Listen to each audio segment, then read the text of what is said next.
అందరికీ నమస్తే. Welcome to food and garden. ఈరోజు వీడియోలో ఇంట్లోనే మనం పసుపుని ఏ విధంగా పౌడర్ చేసుకోవాలో చూద్దాం. ఇది మా మిద్దె తోటలో ఆర్గానిక్గా పండించుకున్న పసుపు దుంపలు.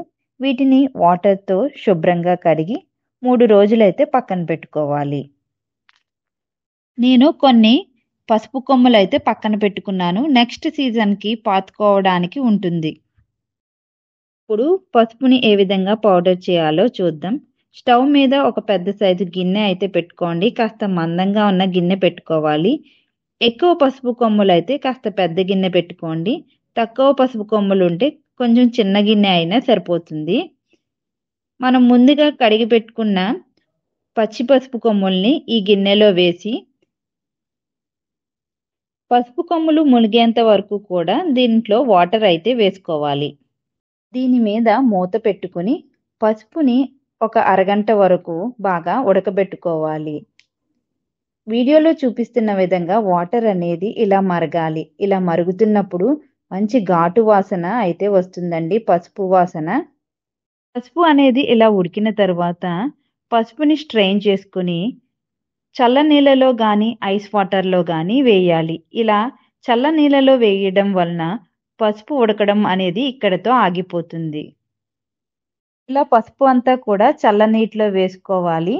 తర్వాత ఈ పసుపుని స్ట్రెయిన్ చేసుకుని పసుపు అంతా చల్లారిన తర్వాత ఒక గ్రేటర్ తీసుకుని చిన్న చిన్న ముక్కలుగా గ్రేట్ చేసుకోవాలి. ఎంత చిన్నగా వీలైతే అంత చిన్నగా గ్రేట్ చేసుకుంటే పసుపు అనేది అంత ఫాస్ట్గా ఎండుతుంది.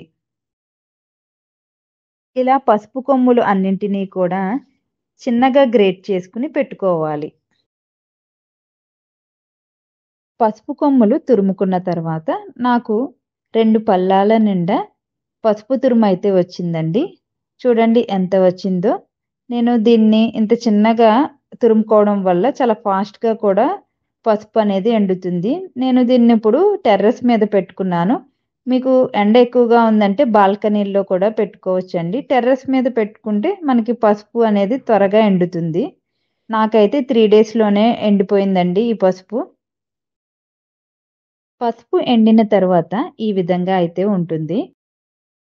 ఇలా బాగా ఎండిన పసుపు తురుముని కొద్ది కొద్దిగా తీసుకొని మనం మిక్సీ జార్లో వేసుకుని మెత్తని పౌడర్లా చేసుకోవాలి.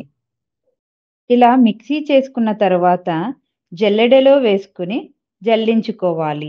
ఇలా జల్లెడ పట్టడం వలన పసుపు చాలా మృదువుగా ఉంటుంది.